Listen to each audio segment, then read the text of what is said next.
Bienvenue pour ce cinquième et dernier enseignement. Voilà, déjà le dernier enseignement de cette session Progresser vers Dieu. J'espère qu'on a pu faire un petit pas de plus, en tout cas dans la compréhension de l'itinéraire spirituel, pour avancer vers ce Dieu qui habite au centre de notre âme et qui nous aime, qui nous aime. Alors, pour ce cinquième enseignement, bon, j'ai mis pour titre « Vers les sommets », mais en soi, ce ne sont pas des sommets qui sont réservés à une élite ou à quelques figures de sainteté, hein, c'est vraiment pour tous. Et puis, en fait, on pourrait même appeler ça la vie chrétienne euh, telle que le bon Dieu l'a voulu. Enfin, je ne sais pas comment dire, mais enfin, voilà, d'avoir en tête que c'est quelque chose qui est censé être normal et qui d'ailleurs n'est pas tellement pour la fin de la vie que pour une certaine maturité, quoi, tout simplement. Voilà. Allez, je vous propose de prier pour nous confier au Seigneur, pour nous rendre disponibles à ce qu'il veut nous dire. Au nom du Père, et du Fils, et du Saint-Esprit. Amen. Amen. Esprit Saint, encore une fois, nous nous mettons en ta présence, parce que sans toi, nous ne pouvons rien faire. Nous voulons porter nos regards maintenant vers ces demeures plus élevées de la vie spirituelle. Donne-nous d'y comprendre un peu quelque chose, donne-nous de faire grandir nos désirs, que nous ayons vraiment envie de progresser vers le Père, envie d'avancer dans ces demeures pour nous rapprocher toujours plus de Jésus qui habite en nous. Alors oui, Esprit Saint, viens nous guider, viens nous consoler s'il y a des tristesses, viens nous fortifier pour que nous puissions marcher d'un pas plus ferme, plus décidé.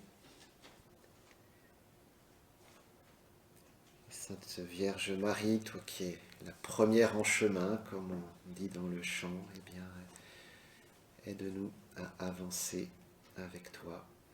Je vous salue Marie, pleine de grâce, le Seigneur est avec vous. Vous êtes bénie entre toutes les femmes, et Jésus, le fruit de vos entrailles, est béni. Sainte Marie, Mère de Dieu, priez pour nous pauvres pécheurs, maintenant et à l'heure de notre mort. Amen. Au nom du Père, et du Fils, et du Saint-Esprit. Amen. Alors, on a déjà bien avancé dans notre parcours des demeures. On a vu ce matin les quatrièmes demeures, dans ce moment où eh bien, on a accepté d'aller un petit peu plus loin dans notre vie chrétienne, peut-être de quitter un certain ronronnement pour faire un pas de plus par un petit grain de folie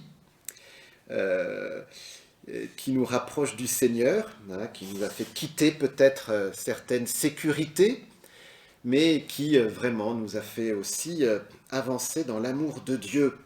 On a vu que ça pouvait être lié à une période un peu de nuit, parfois de sécheresse, peut-être de ne pas sentir toujours le Seigneur, mais en tout cas, on a avancé, et le Seigneur, lui, était vraiment, vraiment présent. Un point quand même qu'on peut ajouter sur les quatrièmes demeures, c'est que parce que bon, moi je vous décris ça, on a déjà passé du temps sur les premières, deuxième, troisième demeures. Bon, troisième demeure, on disait c'était un peu le bon cateau, voilà. Bon, faut pas imaginer les quatrièmes demeures comme étant quelque chose, faut attendre 70 ans pour y aller. C'est-à-dire que l'itinéraire spirituel, évidemment, il est unique pour chacun, chacun a sa vitesse, mais enfin disons que ce don de soi, il peut venir quand même assez rapidement dans sa vie. Voilà, j'évoquais le fait que ça peut s'exprimer par le fait de donner sa vie dans la vie consacrée, mais aussi que ça pouvait s'exprimer dans le mariage, dans le don de soi vraiment complet à l'autre dans le mariage. Ça peut s'exprimer dans le don de soi pour un projet particulièrement bénéfique pour la société, pour l'Église, enfin j'en sais rien. Enfin voilà, c'est quelque chose qui peut venir quand même assez vite. Voilà. Ensuite, les cinquièmes demeures. Alors là, après les quatrièmes demeures qui pouvaient avoir un côté un peu douloureux ou en tout cas un peu désarçonnant parce qu'on quittait certaines sécurités pour s'appuyer sur le Seigneur, ce qui était assez nouveau. Eh bien, là, on peut dire que les cinquièmes demeures, ben, c'est un épanouissement global, un peu de tout l'être, hein, la dimension spirituelle. On n'arrivait plus trop à prier. Là, on peut de nouveau prier. Et c'est une dimension bien supérieure à ce qu'il y avait avant, hein, avec des consolations bien plus grandes. Peut-être un peu moins, enfin, qui se sont un peu affinés, je ne sais pas comment dire, mais voilà, parce qu'on s'approche hein, toujours plus du centre du diamant, hein, où il y a Jésus, donc la qualité de la prière, on va dire, s'affine. Hein, mais donc, de nouveau, une période très joyeuse au niveau de la prière, et puis même de façon très humaine, un peu sur toutes les dimensions de l'être. Vous voyez, par exemple, euh, alors je ne sais plus si ça correspond exactement à cette période-là, mais par exemple une Thérèse de Lisieux qui donc était rentrée donc, au Carmel assez jeune. Bon, alors évidemment, rentrer au Carmel à 15 ans, elle faisait pas beaucoup de sacrifices, mais bah, il y a eu un moment en fait où bah, tout ce qu'elle avait pu sacrifier lui est revenu. Par exemple, elle aimait beaucoup les fleurs. Bah, elle dit, bah, depuis que je suis rentrée au Carmel, j'ai jamais eu autant de fleurs d'espèces différentes qu'avant. Voilà. Parce que bah, plein de monde offre des fleurs, évidemment, pour fleurir les hôtels, etc. Donc j'ai jamais eu autant de fleurs. Ensuite, bah, elle aimait bien dessiner. Et ben on va lui demander non seulement de dessiner, mais même de peindre. Donc il y a des fresques dans le Carmel qui ont été peintes par Thérèse de Lisieux. Il y a un enfant Jésus hein, qui a été peint par Thérèse de Lisieux. Euh, euh, elle se découvre des talents de poète. Hein, toutes les poésies de Thérèse, je ne sais pas si vous avez déjà lu des poésies de Thérèse, ou parfois qui ont été mises en musique. Voilà. Hein. Voilà, mais c'est tout donné. Oui, oui, c'est même passé d'ailleurs, on a des chants bien connus dans nos paroisses. Donc voilà, pour dire hein, qu'il y a quelque chose, un épanouissement humain qui peut, enfin qui se développe, hein, qui se développe. Parce qu'encore une fois, faut pas mettre dans une boîte le spirituel, hein, tout est vraiment lié. Ce qui peut être aussi caractéristique des cinquièmes demeures, alors là c'est très variable selon les personnes. En tout cas, ce qui est variable selon les personnes, c'est la perception claire de la chose suivante, c'est qu'on peut entrevoir un peu une vocation propre. Hein, c'est-à-dire se dire, alors pourtant ça fait des années qu'on est déjà engagé, alors soit dans le mariage, soit dans la vie consacrée, soit comme prêtre, soit, enfin j'en sais rien, peu importe. Hein, d'ailleurs, dans quoi on est engagé, ou même si, à être engagé ou pas engagé, mais comme si on découvrait que ben, il y avait une tonalité propre hein, à notre vie. Voilà. On n'est pas monsieur tout le monde. Hein, et même si on a l'air d'être un père ou une mère de famille tout à fait ordinaire, avec un métier ordinaire, dans une ville ordinaire, enfin bon, ben non, on n'est pas des personnes ordinaires pour le bon Dieu. Hein, il y a toujours quelque chose d'un peu spécifique. Et donc là, ben, peut-être qu'on peut commencer à intuiter au cinquième demeure que oui, il y a quelque chose là, c'est pour moi. Hein. Et souvent parce que ben, j'y ai du goût, ou alors paradoxalement, j'y ai jamais pensé, mais le bon Dieu me fait découvrir qu'il y a un truc là, et puis je commence à y goûter. Euh, je vous ai mis une citation du Père Marie-Eugène dans Je veux voir Dieu. En nous prédestinant à être ses enfants adoptifs dans le Christ, donc c'est en fait une citation d'Éphésiens 1, Dieu nous y a placés en un membre de son corps mystique pour y publier une vertu particulière du Christ et y remplir une fonction de son sacerdoce. Hein, nous sommes tous prêtres, prophètes et rois par notre baptême. Ben, on a chacun une façon particulière d'être prêtre, prophète et roi. Hein, Dieu nous y a placés en un membre de son corps mystique. Ben, vous connaissez Saint Paul dans la lettre aux Corinthiens, il dit nous sommes le corps du Christ, il y a la tête, il y a les membres, il y a les mains, il y a les pieds. Hein, on a besoin de tout le monde. Hein, et la main ne peut pas dire au pied, j'ai pas besoin de toi, parce qu'une main sans pied, ça va pas très loin. Hein. Voilà. Et en même temps, le pied, il n'a pas à vouloir devenir une main, parce que marcher sur la main, c'est moins efficace que marcher sur ses pieds. Non. Donc il faut que le pied soit un bon pied, que la main soit une bonne main. Voilà. Mais donc là, on peut découvrir un peu ça. Hein. Éphésiens 2, c'est Dieu qui nous a créés dans le Christ Jésus, en vue de la réalisation d'œuvres bonnes qu'il a préparées d'avance pour que nous les pratiquions. Il ne nous a pas créé informe comme ça, bon, bah, tu te débrouilleras, hein, tu finiras bien par faire un truc de ta vie. Non, non, c'est pas ça, hein, mon Dieu, non, il a prévu des choses pour nous par amour, hein, préparées d'avance pour que nous les pratiquions, des œuvres bonnes, hein, voilà. Oui, il peut y avoir comme un appel dans l'appel, mais qui peut être tout à fait ordinaire, vraiment, vraiment, mais sauf que c'est un ordinaire qui va avoir une fécondité spéciale, parce que c'est une fécondité qui vient de Dieu. Et je crois que ce qu'on peut souligner à cette étape, les cinquièmes demeures, c'est prendre conscience que Jésus voit grand pour chacun, hein. Le problème, c'est que nous, quand on entend ce genre de phrase, on se dit, ouais, il voit grand pour moi, ça veut dire que je vais passer à la télé, hein, ou alors que je vais devenir une mère Teresa, et que donc forcément, je vais avoir un truc absolument extraordinaire, très bizarre, peut-être d'ailleurs associé à des souffrances aussi très extraordinaires. Non, de la vie ordinaire, voilà, hein. Vous savez, Thérèse de Lisieux, qui est quand même docteur de l'Église, patronne secondaire de la France, patronne principale des missions, la plus grande sainte des temps modernes, c'est le titre que lui a donné je ne sais plus quel pape du XXe siècle. Quand elle est morte, il y a quand même des sœurs qui se posaient la question, qu'est-ce qu'on va bien pouvoir écrire sur sœur Thérèse ? Qu'est-ce qu'on va bien pouvoir dire sur sœur Thérèse pour la petite circulaire qu'on est censé écrire pour les autres Carmels de France? On n'a rien à dire sur elle. Ordinaire. Voilà. Une religieuse qui se fond avec le mur, vous savez. Voilà. Voilà. Bon, on la voit même pas. Bon. Et alors ce qui est amusant, c'est que la circulaire qu'on va faire de Thérèse, c'est Histoire d'une âme, hein. Voilà. Donc, vous savez, bon, qui va bien pouvoir lire ça, puis, vous voyez. Hein, l'ordinaire, le bon Dieu aime l'ordinaire. Vous savez, la Sainte Vierge, mère de Dieu, on fait quand même pas mieux, hein, sur un CV, mère de Dieu, on n'a pas trouvé mieux encore jusqu'à l'heure actuelle. Personne n'a trop remarqué qui était Marie à l'époque de Jésus. Non, à tel point qu'il y a un moment, je ne sais pas si vous venez de cet épisode, donc les cousins de Jésus, oncles et tantes de Jésus, m'ont trouvé que Jésus il exagérait un peu quand même, hein, qu'il déshonorait la famille, parce que bon, encore prendre la parole 2-3 fois à la synagogue, pourquoi pas, mais commencer à faire des miracles et proclamer qu'il est le Messie, il va un peu loin, hein.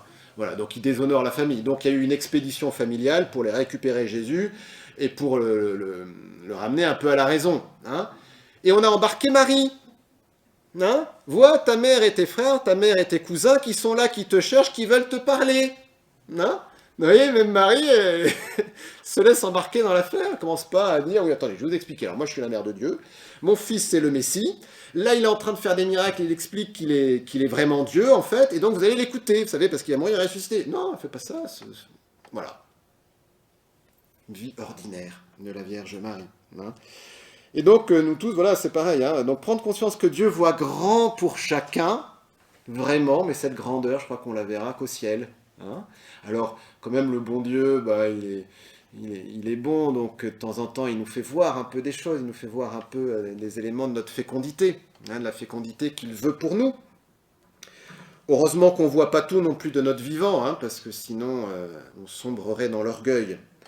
Mais en tout cas, surtout dans les moments où on peut peut-être se poser des questions, où on peut se dire, mais à quoi bon?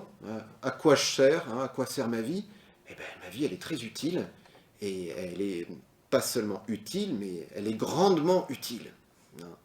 Voilà, parce que Dieu a un grand projet sur moi, et une grande vocation. Cinquième demeure. Après, sixième demeure. Alors là, sixième demeure, en fait, il y a un peu deux versants dans les sixièmes demeures. Un aspect de nuit et un aspect de lumière. Et avec au milieu les fiançailles. Alors, bon, quand même, en disant des choses comme ça, il faut quand même préciser que c'est un peu schématique, hein, parce que, bon, on fait tous l'expérience dans nos vies que nous avons des hauts et des bas, hein, que c'est pas linéaire, hein, et que, alors oui, il y a des périodes,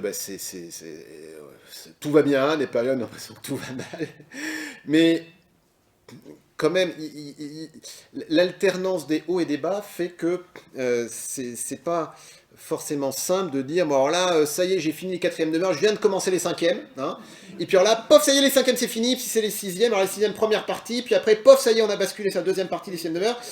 Bon, c'est peut-être un peu moins précis, quoi, voilà, hein.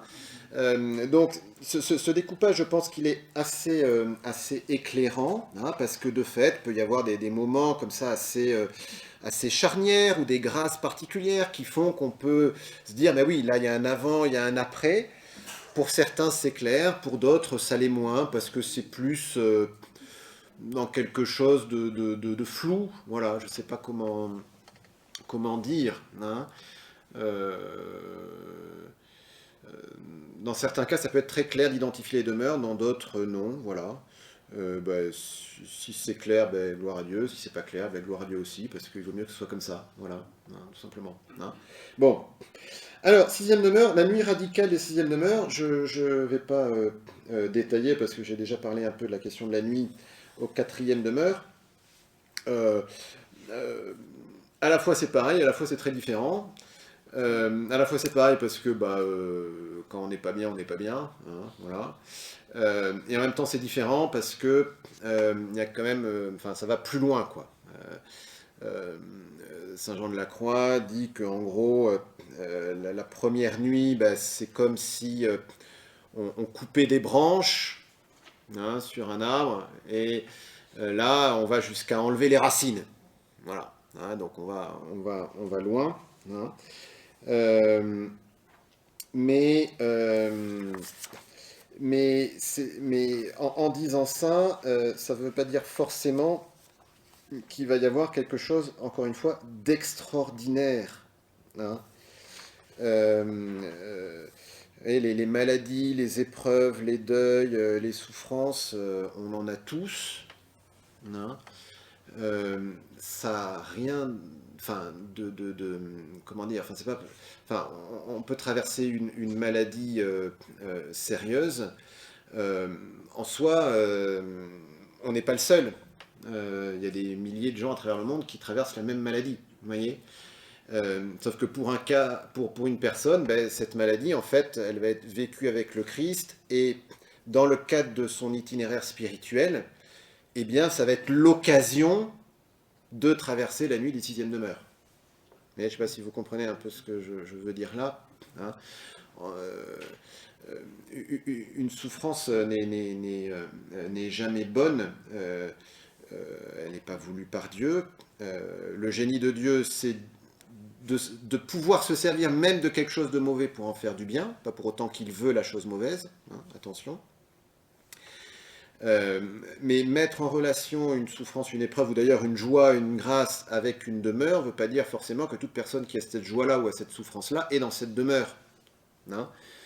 C'est que cette joie-là ou cette souffrance-là, dans le cadre de l'itinéraire spirituel de la personne à ce moment donné, fait que ça participe à son progrès spirituel de cette étape-là. C'est clair là ou pas? Je ne sais pas si... Ok, bon, voilà. Une autre chose qu'il faut dire aussi par rapport à cette question de la nuit, donc là c'est nuit de l'esprit, question de la souffrance, c'est que il ne faut pas imaginer traverser les épreuves en héros. On souffre comme on peut, hein, on souffre comme on peut. Thérèse de Lisieux écrivait à sa sœur, mais oui, je vous l'ai mis sur votre lettre, sur votre feuille, pardon, la lettre 89. Souffrons avec amertume, sans courage. Jésus a souffert avec tristesse. Sans tristesse, est-ce que l'âme souffrirait? Et nous voudrions souffrir généreusement, grandement. Céline, quelle illusion. Et puis une autre lettre. Les martyrs ont souffert avec joie, et le roi des martyrs a souffert avec tristesse. Oui, Jésus a dit, mon Père, éloignez de moi ce calice. Hein. On en discutait là tout à l'heure.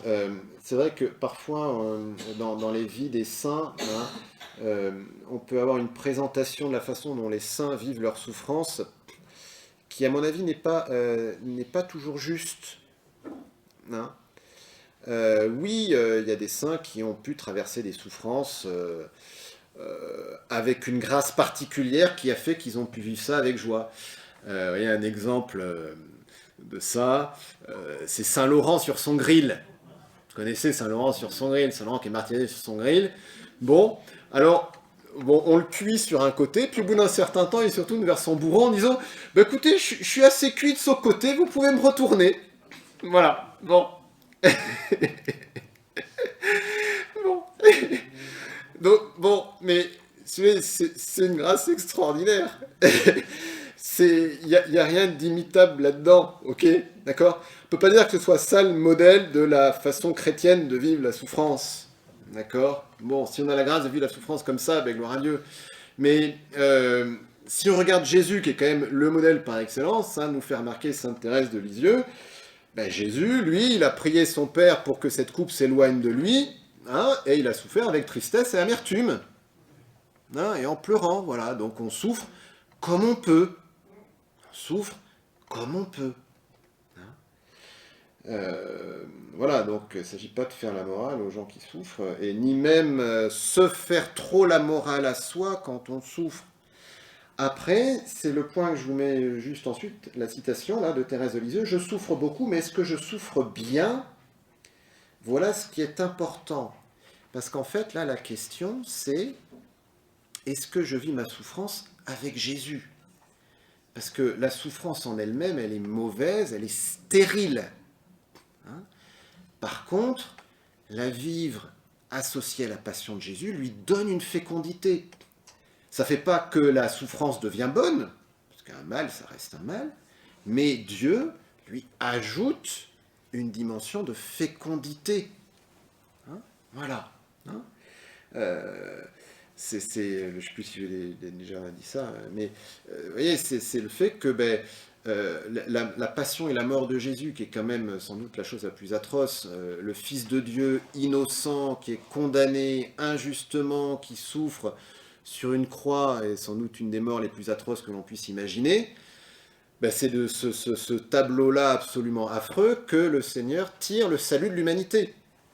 Ça ne fait pas pour autant que la croix de Jésus soit agréable, mais de ce mal-là, Dieu peut en tirer un bien extraordinaire, une fécondité extraordinaire. Donc, nous, quand nous souffrons, essayons de vivre cela avec Jésus. Et encore une fois, comme on peut.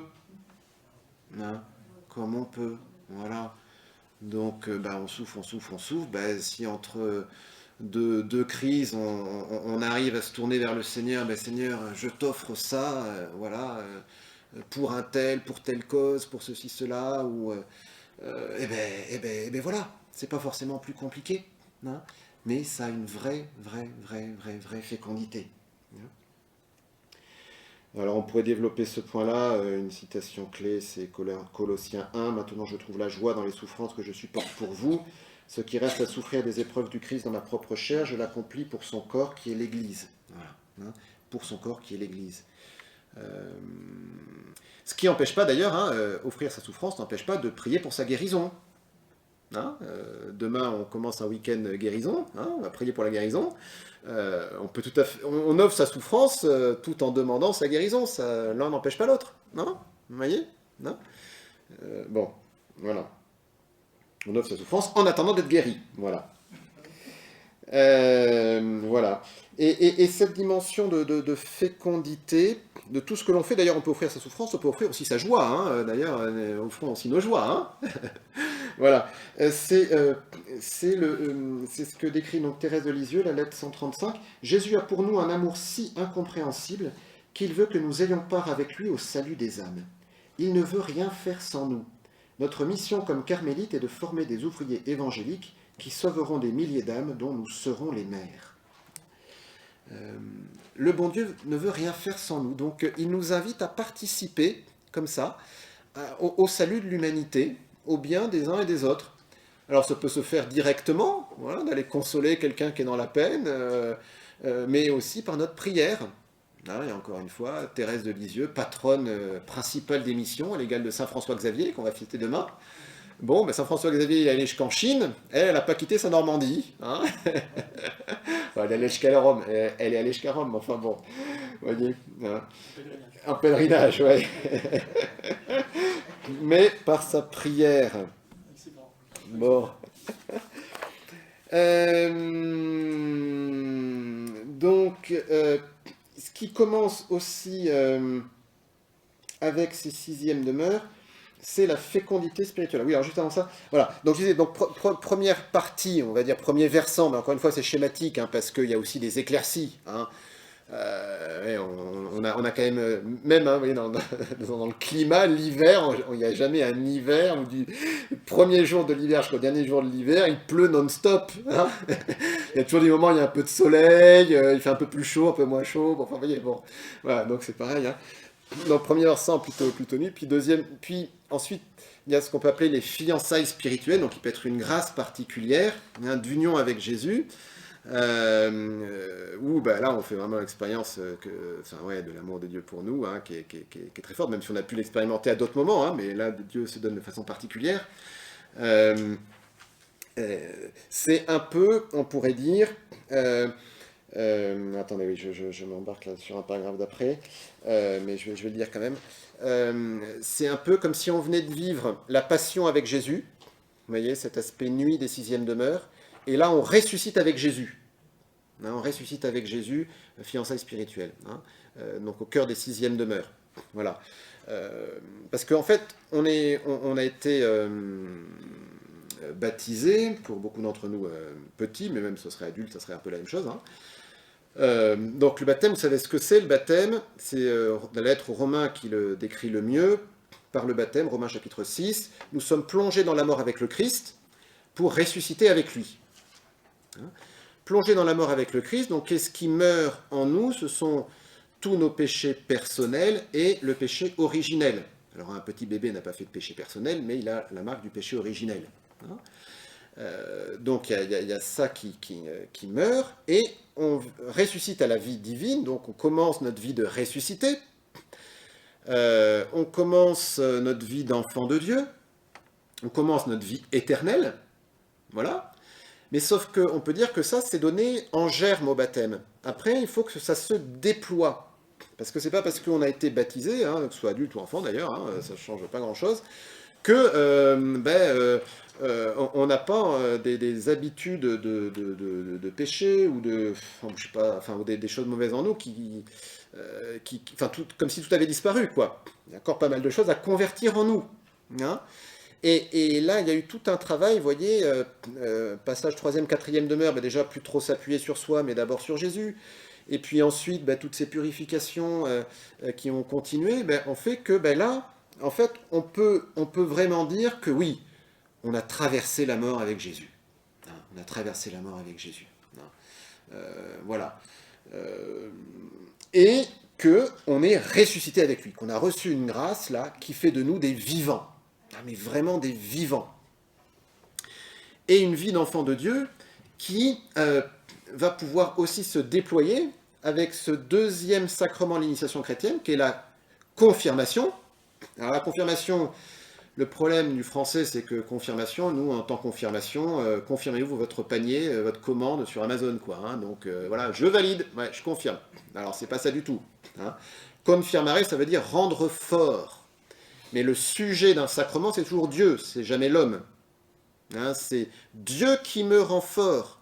C'est Jésus qui me baptise. Hein, c'est pas moi qui me baptise, c'est pas moi qui me confirme.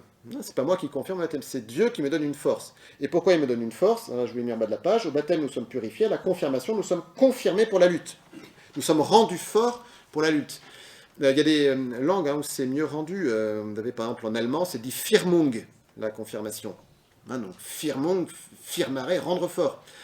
En italien, c'est la cresima. Donc là, c'est le crème, parce que c'est l'huile sainte qui nous rend fort. Voilà. Et la confirmation, c'est vivre la Pentecôte. Donc c'est la dimension missionnaire. Alors évidemment, on a eu une certaine fécondité jusqu'à présent. Mais là, on est mort avec le Christ, on est ressuscité avec lui, et on commence à vivre de l'Esprit Saint pour avoir la fécondité que Dieu veut pour nous. Vous voyez, hein? Dans cette deuxième partie là, des sixièmes demeures, on commence enfin à avoir la réelle fécondité que Dieu voulait pour nous. Hein. Pour ça que je vous disais, bon, j'ai intitulé ça Vers les sommets, mais c'est pas très juste, parce qu'en fait, les sixièmes demeures, c'est le moment où on commence enfin à vivre de son baptême et de sa confirmation. C'est, voilà, donc on pourrait dire que c'est le début de la vie chrétienne. Voilà. Donc, le début de la vie chrétienne, c'est au sixième demeure. Voilà. Mais je suis sûr, en fait, que un certain nombre d'entre vous, vous êtes déjà dans ces zones-là. Voilà. Après, je ne suis pas dans vos cœurs, j'en sais rien, mais je crois que c'est important de sortir un peu d'une certaine tour d'ivoire, hein, ces récits des mystiques et la vie des mystiques et l'enseignement des mystiques, parce que ce qu'ils décrivent ce sont des choses assez banales que nous vivons. Alors évidemment, ça peut être écrit dans des contextes particuliers, avec un langage particulier, puis aussi des expériences spirituelles particulières, c'est vrai, c'est vrai, c'est vrai. Mais je crois quand même fondamentalement, hein, que ce sont des choses assez basiques que tous nous sommes non seulement appelés à vivre, mais que tous déjà nous expérimentons plus ou moins. Voilà.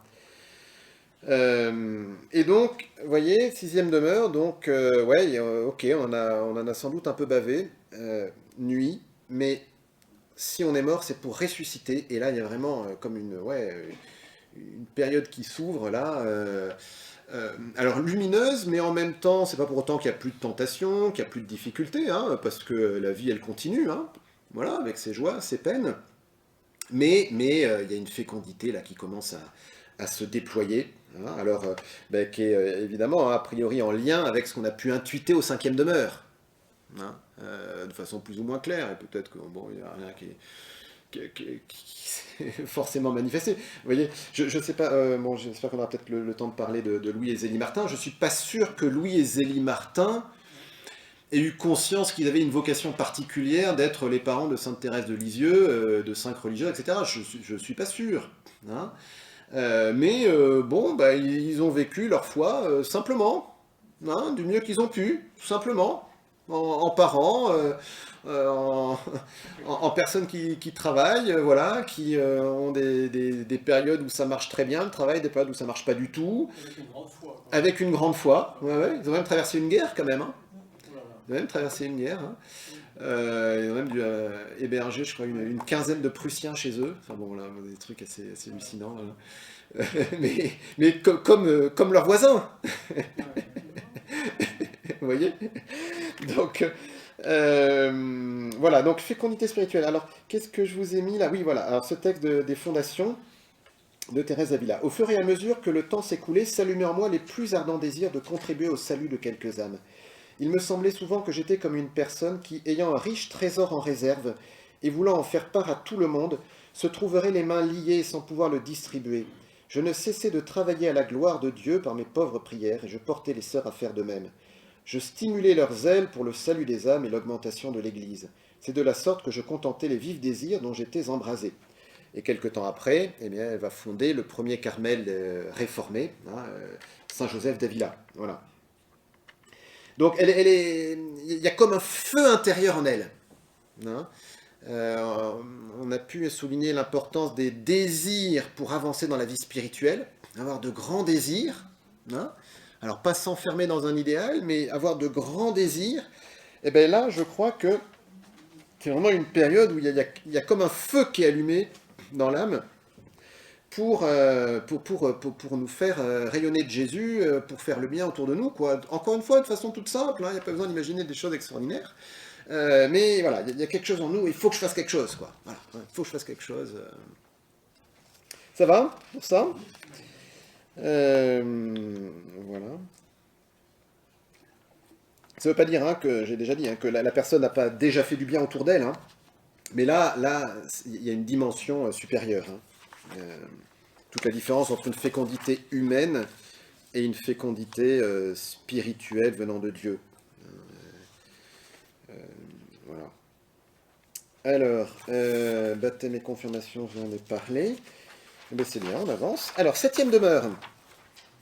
Thérèse d'Avila dit que il n'y a pas de frontière entre sixième et septième demeure. Enfin, en tout cas que voilà, on passe de l'un à l'autre, enfin, comme si les deux demeures étaient bien liées.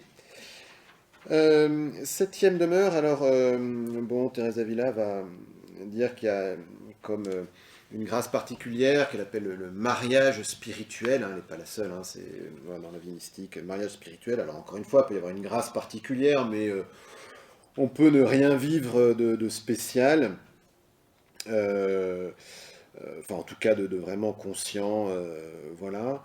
Ce qui caractérise peut-être les septièmes demeures, il y aurait plusieurs choses hein, qu'on pourrait dire. Euh, oui, plusieurs choses qu'on pourrait dire. Vous voyez, au sixième demeure, peut y avoir un moment, notamment hein, quand c'est un peu difficile, où on est un peu avec Saint Paul. Bon, mourir pour moi est un avantage, hein, parce qu'on a goûté quand même un peu qui était Dieu. Puis on se rend compte que la vie sur Terre, bon, ok, mais quand même, si je peux être utile ici, je veux bien rester. Voilà. Septième demeure, là, au contraire, j'ai envie de dire, on a très envie de vivre, hein, parce que ben, on voit tout le bien à faire et que la vie est trop courte pour faire tout ce que le bon Dieu nous invite à faire et tout ce qu'il a projeté pour nous. Une autre chose aussi caractéristique des septièmes demeures, c'est la paix intérieure. Alors, ça ne veut pas dire qu'il n'y a plus de combat, hein. Euh, et ce serait vraiment schématique de dire, bon alors sixième demeure, première partie c'est difficile, ensuite c'est lumineux, puis après septième demeure, alors là, tranquille, dans mon transat c'est fini, hein, voilà. Non, non, non, non, non. Continue à y avoir des difficultés, des combats, tout ça. Euh, mais, mais au fur et à mesure qu'on avance, sixième, septième demeure, en fait, on est de moins en moins atteint en profondeur. En fait, hein. Donc ça ne veut pas dire qu'on ne peut pas être énervé, qu'on ne peut pas être profondément blessé, qu'on ne peut pas pleurer, qu'on ne peut pas décourager, mais au fond de soi, il y a un bloc qui prend de plus en plus de place, hein, qui est la présence de Dieu et une paix inaltérable, quoi. C'est-à-dire, ouais, je peux m'en prendre plein la figure, mais de toute façon, même pas mal, hein, parce que Dieu a gagné déjà. Voilà, Dieu a déjà gagné, hein. Même pas mal. Bon.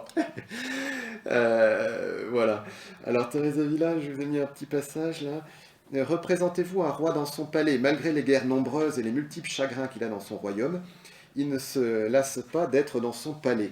Ainsi en est-il de l'âme. Si le bruit qu'elle entend lui cause quelque peine, il ne saurait toutefois la troubler elle-même ou lui enlever la paix. Hein, bon, là, on imagine bien les rois de l'époque, hein, qui pouvaient envoyer des armées faire des guerres à l'autre bout du royaume. Ça ne les empêchait pas d'avoir un bon banquet tous les soirs, hein. Voilà. Bon, alors là, il ne s'agit pas d'avoir la même désinvolture, hein, l'idée que souligne Thérèse d'Avila, c'est que oui, il peut y avoir des hauts et des bas dans ma vie de tous les jours, mais en fait, au fond de moi-même, là, il y a vraiment un bloc de paix intérieure qui est solide, hein.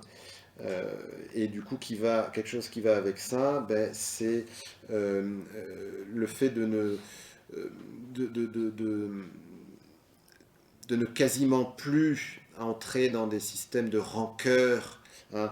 La phrase que je vous mets là, ces âmes n'ont aucune amertume contre ceux qui leur font ou leur souhaitent du mal, hein, parce que finalement, arrivé à cette étape-là, ben,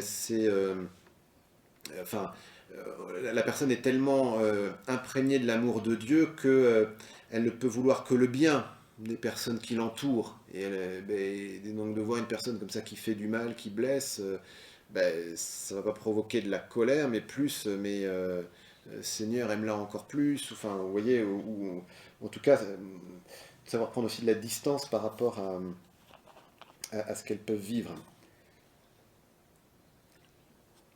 Il y a une très belle poésie de Thérèse de Lisieux sur l'abandon et la paix intérieure. C'est la poésie 52 que je vous ai mise sur votre feuille. Alors c'est un extrait parce qu'elle est plus longue que ça. Elle est très très belle, hein. Il est sur cette terre un arbre merveilleux. Sa racine au mystère se trouve dans les cieux. De cet arbre ineffable, l'amour, voilà le nom. Et son fruit délectable s'appelle l'abandon. Il me donne en ce monde un océan de paix. En cette paix profonde, je repose à jamais. Non, rien ne m'inquiète, rien ne peut me troubler. Plus haut que l'alouette, mon âme s'est volée. Voilà, l'abandon. Donc l'amour a pour fruit l'abandon, et cet abandon me donne un océan de paix, qui fait que rien ne m'inquiète et rien ne peut me troubler. En tout cas en profondeur, encore une fois. Donc c'est une époque où Thérèse de Lisieux, alors elle va entrer dans une nuit, alors qu'on appelle nuit de la foi, de façon absolument impropre, parce que c'est pas qu'elle n'a pas la foi, c'est au contraire qu'elle l'a jamais eue de façon aussi grande. Mais c'est que, alors elle écrit elle-même, c'est qu'elle partage l'éloignement des gens qui ne croient pas en Dieu. Donc elle dit, ben oui, si, enfin, je m'assieds à la table des pécheurs, de ceux qui sont loin de Dieu, ceux qui ne connaissent pas le Seigneur.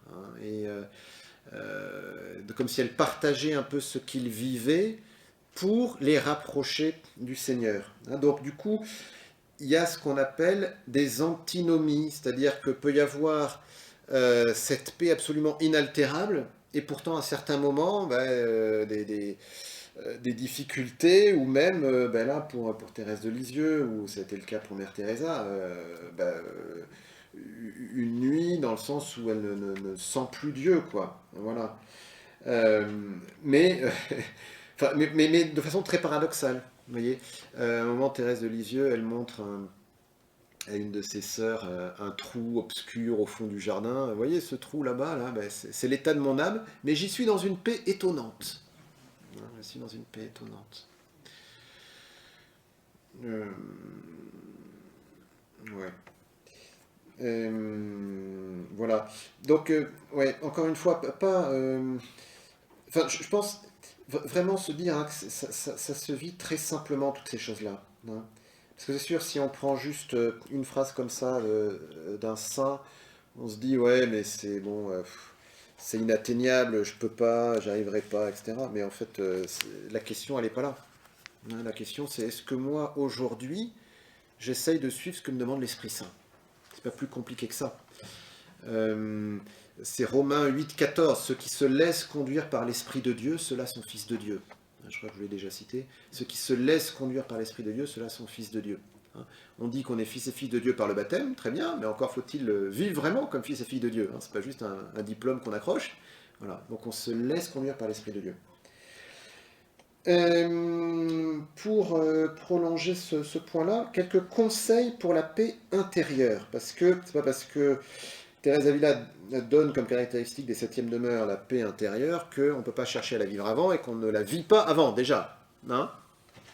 En fait, on pourrait même dire que la vie spirituelle, c'est une pacification progressive.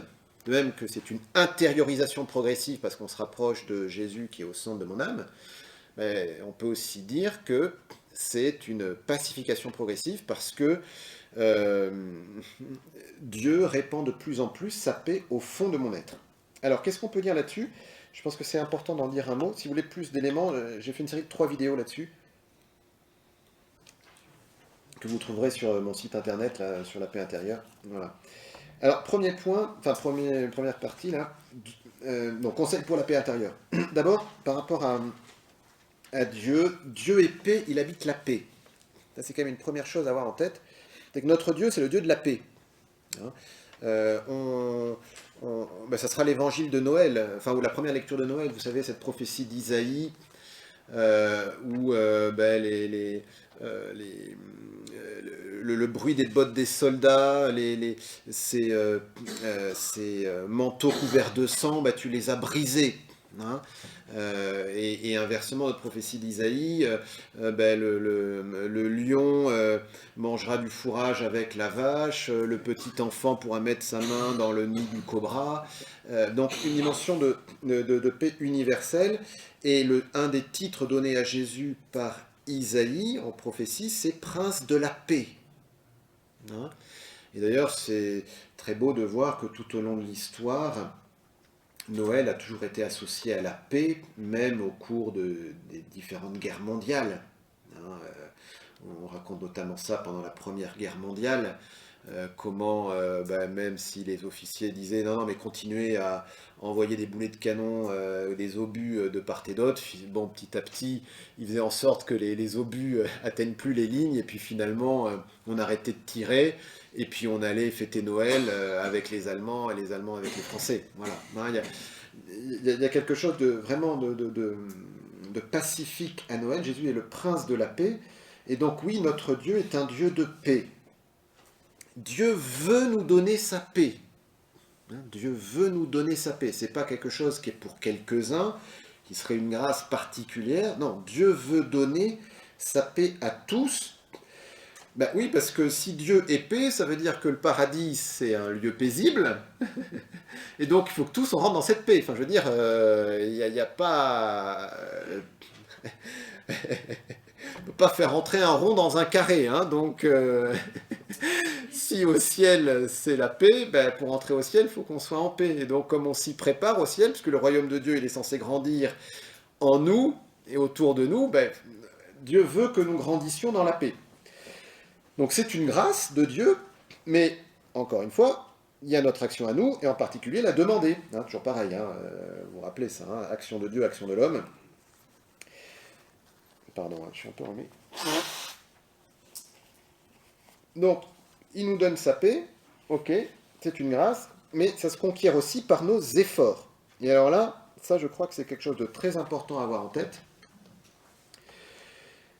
c'est que la paix n'est pas censée dépendre des situations extérieures que je traverse.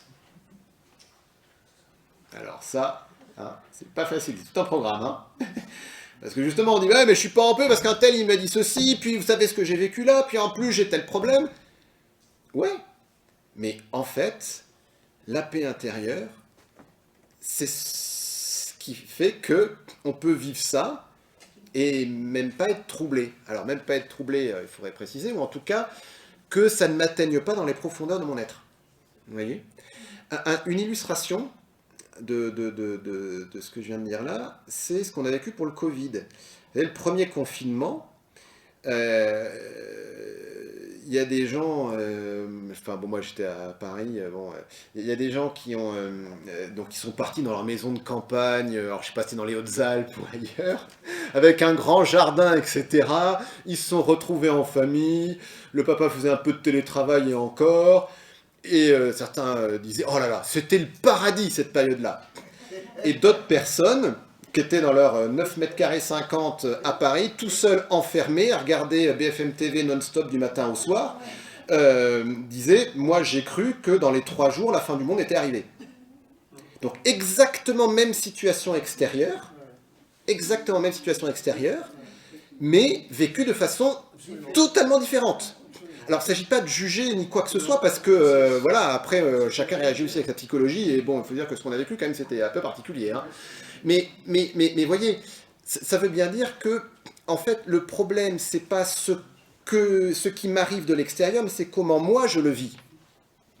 Hein, le problème, c'est pas ce qui m'arrive de l'extérieur, c'est comment moi je le vis. Hein. Vous voyez, quand on dit un tel est patient, mais comment tu fais pour supporter ça moi, oui, il y en a un, il a développé un plus la patience que l'autre. Enfin bon, c'est... après, il y a aussi des tempéraments, mais indépendamment des tempéraments, bien se dire que si je veux avoir la paix intérieure, il ne s'agit pas de rêver d'avoir une situation idyllique sur une île paradisiaque qui va me donner la paix intérieure. Ça dépend de moi. Ça dépend de moi, de mon rapport à la réalité, rapport à ce qui arrive. Alors évidemment, c'est plus facile d'être dans la paix intérieure quand tout va bien, que quand tout va mal. On est d'accord. Mais je crois qu'il faut bien avoir en tête ça, parce que du coup, c'est ce qui nous permet de travailler sur soi. Que si on part du principe que je suis troublé, c'est la faute aux autres, ça va pas s'arranger, hein. Non mais il faut être clair. Alors peut-être qu'effectivement l'autre il aura cessé d'exister, donc peut-être qu'il va plus m'énerver parce qu'il aura déménagé, parce qu'il est mort, parce que je sais pas. Enfin, s'il faut attendre que tous ceux qui m'énervent meurent pour être en paix, vous comprenez bien que ça va être un peu compliqué. Bon, alors comment moi je peux essayer de travailler à ma paix intérieure, hein? Alors, une première chose, fuir les lieux de trouble. Et la première chose qui trouble sont les informations. Hein. J'avais lu une statistique comme quoi il y avait 14 fois plus de mauvaises informations que de bonnes dans un journal télévisé. Hein. Alors le pire, c'est qu'on le sait tous, on en est tous persuadés, et je suis sûr que ce soir, avant de repartir, on va tous regarder les infos. Bon, il y en a qui disent non, bravo. Bravo à celles qui disent non.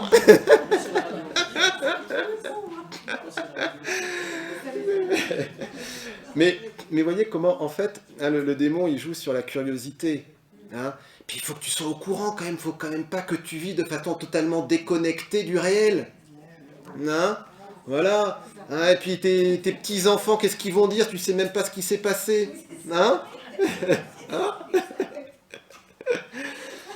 Alors, je vous dis pas qu'il faut vivre comme ermite sur le mont Piolite, là, à 3000 mètres d'altitude, ou 2400 mètres d'altitude. Bon. Mais je crois qu'on peut se dire, allez, on regarde 2 fois par semaine, ça suffit largement, quoi. Et puis on regarde 5 minutes, allez, un journal, comme ça, et puis en sélectionnant bien les sources d'informations. Hein, et d'ailleurs, même sur les informations religieuses, hein, enfin, il y a certains sites, on se dit, mais... Voilà, il y a une telle violence que, en fait, ça fait que donner du trouble. Hein. C'est vraiment malsain. C'est vraiment malsain. Radio Vatican, c'est pas mal. Ah ben voilà. En plus, c'est international. Ouais, ça ouvre aussi le langage. Voilà. Donc voilà, sélectionner sur l'information, mais en tout cas, on n'est pas obligé de se sentir obligé d'être à la pointe. Surtout que, vous savez, ce qui est très frappant, hein, c'est quand vous demandez à quelqu'un qui a passé sa journée à écouter France Info, qu'est-ce qui s'est passé aujourd'hui? C'est la Coupe du Monde hein, en ce moment, hein, pour le foot. Hein. Voilà, en fait, on a juste été... le monde va mal, mais à part ça, qu'est-ce qui s'est passé? En fait, pas grand-chose. Hein, voilà. Bon, allez, j'avance parce que... Alors, ensuite, pour lutter pour accéder à la paix, il faut souvent renoncer à quelque chose auquel on tient. Perfection, imaginaire, maîtrise, compréhension. Oui. Donc, alors, comment illustrer ça alors, j'avais des idées en tête, mais évidemment, elles me partent là juste à l'instant. Je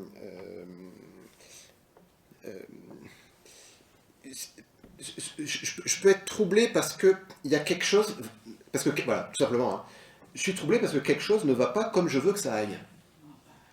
Non mais c'est quand même bien souvent ça le truc.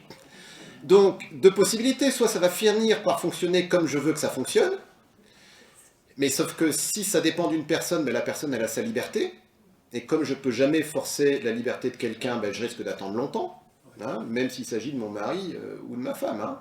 Même d'ailleurs, d'autant plus s'il s'agit de mon mari ou de ma femme. Ou des enfants. Ou des enfants, mais oui, voilà, exactement. Donc en fait, la seule façon de se sortir de ça, c'est d'accepter que ça n'aille pas comme je veux que ça aille. Et oui.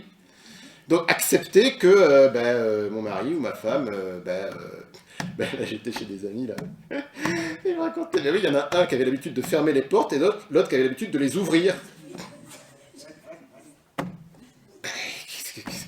Alors, bon mais... Donc, il y a un moment, même si l'autre il est de bonne volonté, c'est juste que pendant 30 ans de sa vie, il a toujours fermé les portes, ou il a toujours ouvert les portes, je sais plus, peu importe. Donc il y aura forcément des moments où il fera comme il a toujours fait pendant 30 ans. Donc je peux lui crier dessus, mais ça changera rien. Donc il faut juste que j'accepte que de temps en temps, la porte elle soit ouverte quand je voulais qu'elle soit fermée, ou qu'elle soit fermée quand je voulais qu'elle soit ouverte. C'est tout. C'est tout. Et vous étendez ça à plein de choses plus ou moins graves, encore quand c'est une porte, mais encore, hein, c'est des choses, ça peut faire des conflits dans les couples, hein. Mais on peut même étendre à des choses beaucoup plus graves, hein. Même, vous voyez, sur la conversion de quelqu'un, la conversion de quelqu'un dans sa famille, hein. On a prié pendant des années, on veut absolument que la personne rencontre Jésus, mais en fait, peut-être que la première chose qu'il faut que je fasse moi, c'est que j'accepte que pour le moment, elle n'est absolument pas envie que je lui parle de Jésus. Mais alors pas du tout. Et que plus je vais essayer de lui parler de Jésus, plus ça va le braquer.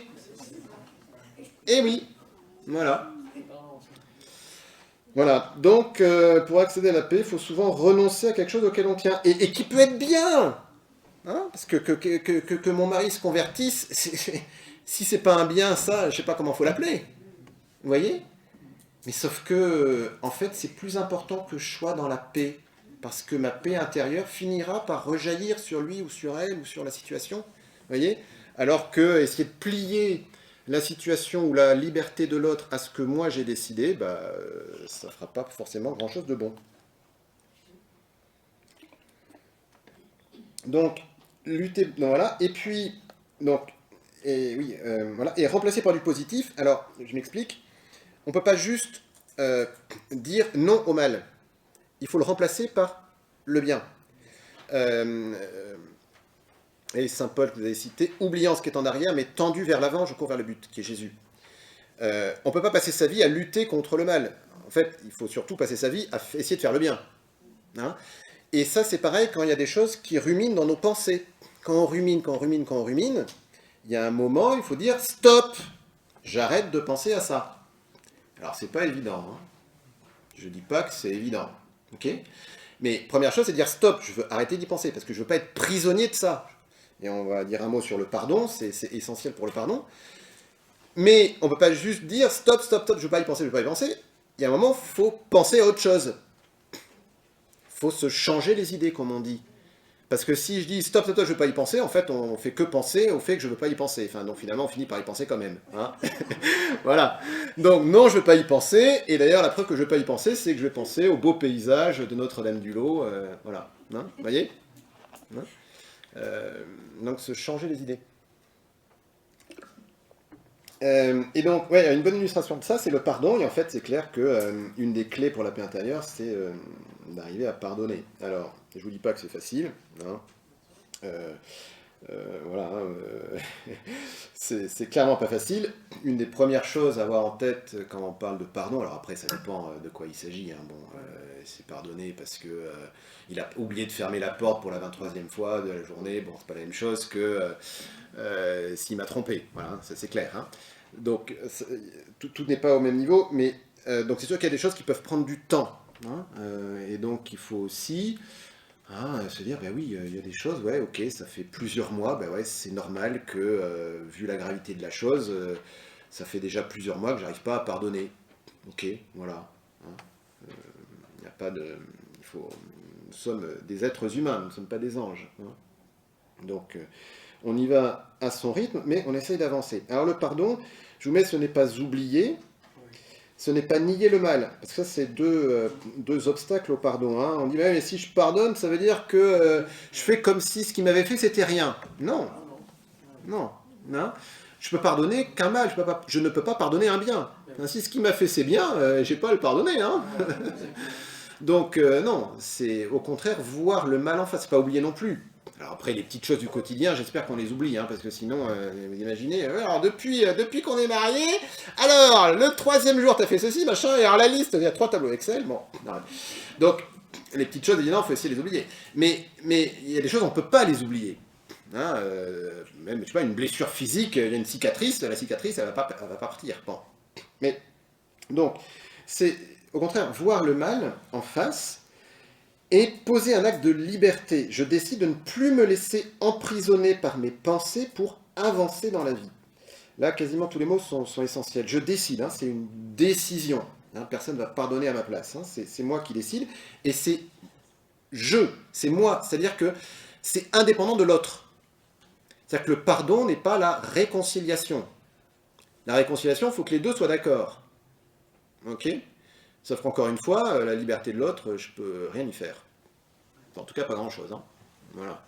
Donc, s'il veut pas, il veut pas. Hein donc, ça sert à rien que je cherche une réconciliation. Par contre, ce qui dépend de moi, c'est de lui pardonner. Donc, je décide de ne plus me laisser emprisonner, parce qu'en fait, c'est ça l'enjeu. C'est de retrouver la liberté. Pourquoi on pardonne ? C'est pas pour l'agresseur, on pardonne pour soi. On pardonne pour retrouver sa liberté à soi.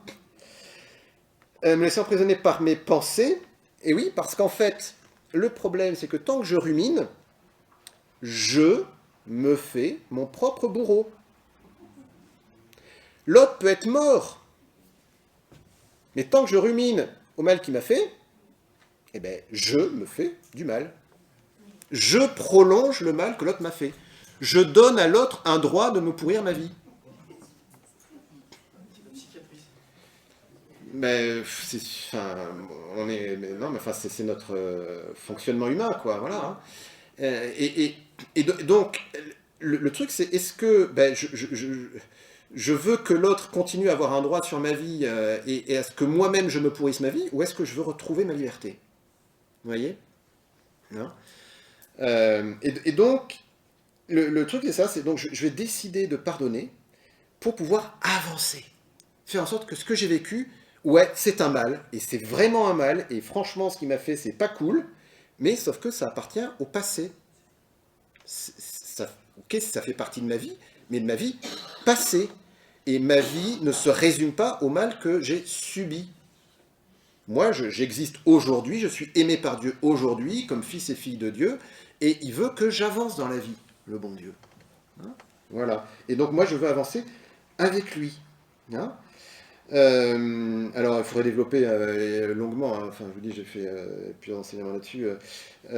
Donc, évidemment, hein, pardonner, ça ne veut pas dire non plus se remettre dans la bouche, dans la gueule du lion. Hein. Ouais, dans certains cas, on prend ses distances, on prend ses distances. Enfin, il y a des gens pervers, il ne faut surtout pas s'approcher d'eux. Enfin, pas pour autant qu'on peut... Enfin, on peut pardonner pour se libérer soi-même dans le sens où, Seigneur, cette personne, je te la confie, moi je veux arrêter d'y penser, je veux pas chercher à me venger, voilà, tu t'en occupes, c'est toi qui gères, mais c'est pas pour autant qu'on va chercher à lui serrer la main. Vous voyez, hein? Alors après, peut-être qu'il faut aller chercher à lui serrer la main si c'est quelqu'un de bien, quelqu'un de sa famille, j'en sais rien. Mais vous voyez, il y a certaines personnes, enfin, vous comprenez l'idée, hein? Il ne s'agit pas de se remettre... C'est pas se réconcilier, encore une fois. Hein? Voilà. Hein? Et puis, pardonner ne va pas contre la justice. Hein? Quelqu'un qui est vraiment dangereux, pour pardonner la personne, c'est sans doute bon de dénoncer la personne à la justice. Hein? Vous voyez, hein, quand même, hein, c'est important, ça. Hein? C'est important. Parce qu'il n'y a pas que nous qui sommes concernés, potentiellement. Hein? Si la personne m'a fait du mal, peut-être qu'elle va en faire aussi à d'autres. Enfin, bon, vous voyez, il faudrait développer longuement, hein, mais voilà, enfin, en tout cas, je tiens à souligner ça pour pas... Bref, mais donc, vous voyez, concrètement, le pardon, c'est stop, je veux arrêter de penser à ça. Seigneur, je te confie la personne, écoute, c'est toi qui gères, hein, voilà, c'est toi le juge, hein, et moi j'avance, je veux retrouver ma liberté, je veux avancer avec toi, Seigneur. Hein, voilà. Qu'est-ce que je vous ai mis encore? Voilà, la vraie source et fondement de la paix, c'est Dieu qui m'aime, je lui fais confiance, Dieu comme rocher, comme un enfant dans les bras de ses parents. Il peut s'endormir alors que l'orage gronde et qu'on est dans une tempête. Hein? En fait, c'est ça, hein, la petite voix d'enfance de Thérèse de Lisieux, c'est ça aussi. Hein? Redevenir un petit enfant qui fait confiance. Voilà. Et on pourrait dire hein, que tout l'itinéraire spirituel que j'ai essayé de vous décrire à la suite de Saint Jean de la Croix et Thérèse d'Avila, c'est pas plus compliqué que essayer de redevenir ce petit enfant qui se laisse conduire. Hein, parce qu'aller d'une étape à l'autre, c'est pas plus compliqué qu'un petit enfant qui se laisse conduire d'un lieu à l'autre par sa maman. Hein, voilà, c'est tout. Et puis, de temps en temps, le bébé, il fait une petite crise. Bon, voilà, un petit caprice, mais c'est pas grave, il va se laisser consoler. Puis, et puis, il avance, il recommence à marcher. Hein, vous voyez. Et puis aussi, par rapport à la paix intérieure, accepter que ce soit un chemin, il faut du temps, hein, en particulier pour le pardon, tout ça. Voilà. Mais on avance. Hein, peu importe à quelle vitesse, mais on avance. Hein. Je ne sais pas si vous avez déjà remarqué les escargots dans votre jardin, ceux qui ont un jardin. Ça m'avait fasciné, ça. Enfin, j'étais à la maison de mes parents, là, et donc, je voyais qu'il y avait une limace, là. Je me suis dit, bon, je vais quand même pas tuer cette limace, elle est loin de mes jeunes plants que je venais de planter, là. Bon, je sais pas, il y avait 5-6 mètres. Et puis, je vais à l'autre bout du jardin, puis je reviens. Et puis, en fait, la limace, les 5-6 mètres, elle les avait fait, quoi. Hein? Ça va pas vite, mais ça avance. Alors, c'est pas grave si on va pas très vite, si on fait des petits détours, mais avançons. Hein, voilà. Avançons. Bon, j'ai largement dépassé le temps. Un mot sur Louis et Zélie Martin. Bon, vous lirez dans mon bouquin, si vous voulez, un peu, j'essaye de voir comment ils ont pu traverser les 7 demeures dans leur vie.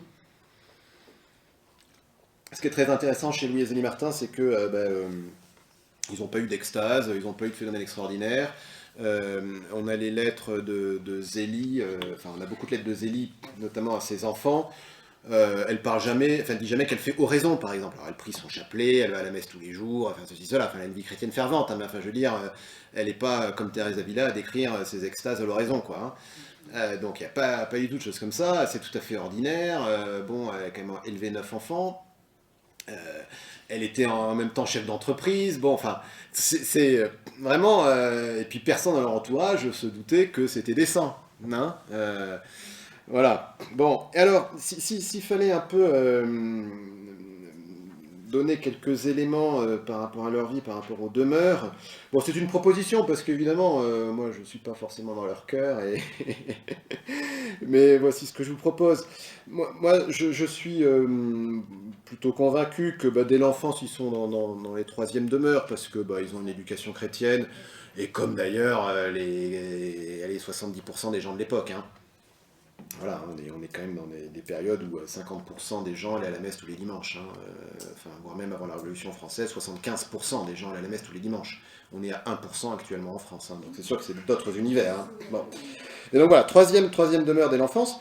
Ensuite, ils se posent la question de la vocation, hein, de donner toute leur vie au bon Dieu. Donc bon, ce qu'on peut mettre en relation avec ce don de soi des quatrièmes demeures. Hein. Ça va pas aboutir. Zélie Martin, on lui fait comprendre qu'elle n'a pas du tout la vocation. Louis Martin, il essaye, mais il faut qu'il apprenne le latin. Puis finalement, il comprend qu'il n'est pas fait pour ça. Ça a été quand même assez compliqué pour eux hein, de se remettre de ça. Puis finalement, plus 6-7 ans après, ils vont se rencontrer, ils vont se marier assez rapidement d'ailleurs. Voilà, donc ils rentrent dans la vocation. Début du mariage assez complexe. Puis finalement,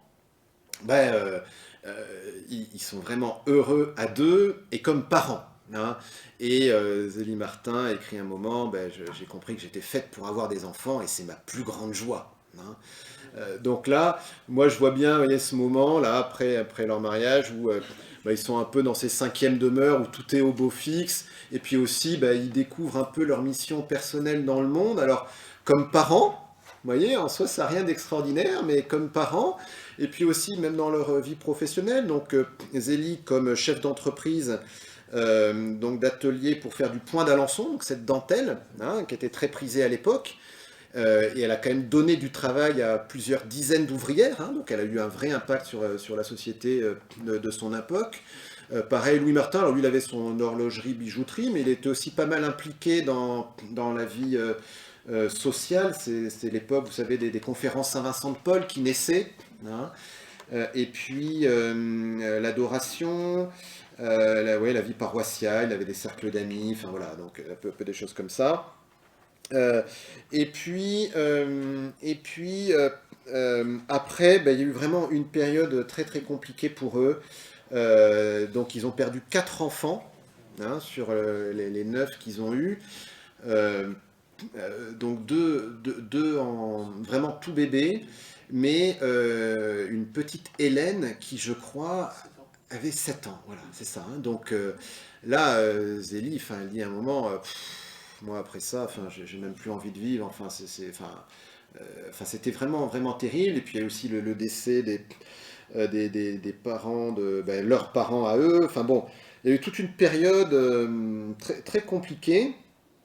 Et puis même pour Louis, aussi la mort de son épouse. Hein, bon. Mais encore une fois, il ne faut pas juste voir cette succession de difficultés qui, en soi, pour l'époque, n'était pas extraordinaire non plus. Hein, parce que le taux de mortalité infantile, je sais pas, je pense que jusque dans les années 30, 40, 50 en France, c'était 50%. Hein, donc il n'y avait rien d'extraordinaire. Hein, en soi, rien ne les distinguait là du commun des mortels de leur époque. Mais ça ne les empêchait pas non plus hein, d'être aussi des parents joyeux, fervents. Et quand vous lisez les lettres de Zélie à ses filles qui étaient pensionnaires, ah ben c'est plein de joie, elle raconte la petite Thérèse qui commence à faire ses premiers pas, enfin, c'est... Voilà. Hein, et puis avec Dieu qui est au centre. Hein, Dieu qui est au centre, mais de façon toute simple. Hein, de façon toute simple. Voilà, décomplexé.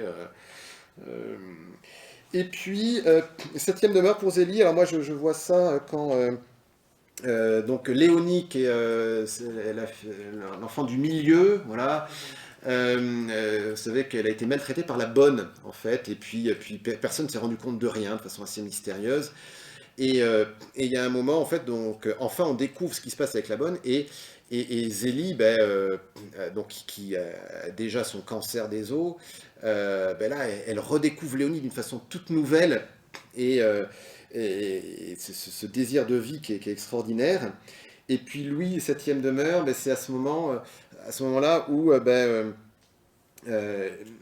alors déjà, il est dans une paix assez extraordinaire. Il y a Thérèse qui dit que son père avait un tempérament très vif, donc sans doute qu'il devait être assez colérique, Louis Martin, au début, que petit à petit, enfin elle écrit, il s'était rendu peu à peu maître de sa vivacité naturelle. Voilà. Il s'était rendu maître peu à peu de sa vivacité naturelle, et que elle le voyait passer des moments devant le Saint-Sacrement, comme ça, 1 heure, il était là, les larmes aux yeux, comblé par l'amour du Seigneur, hein, vraiment.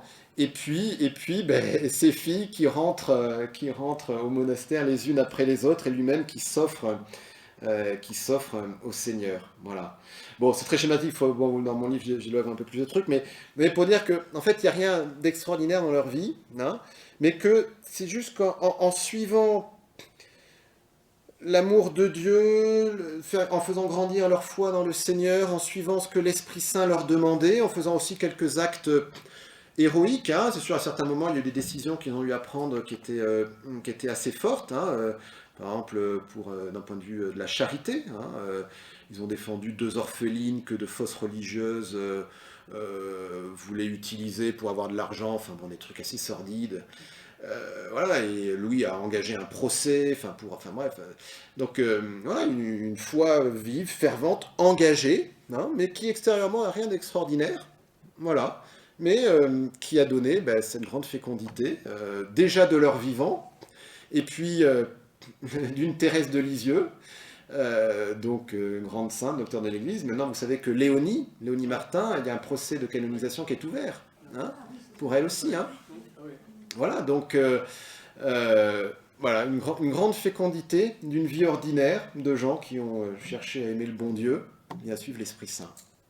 Donc c'est ce que je nous souhaite à chacun. Simplement, voilà.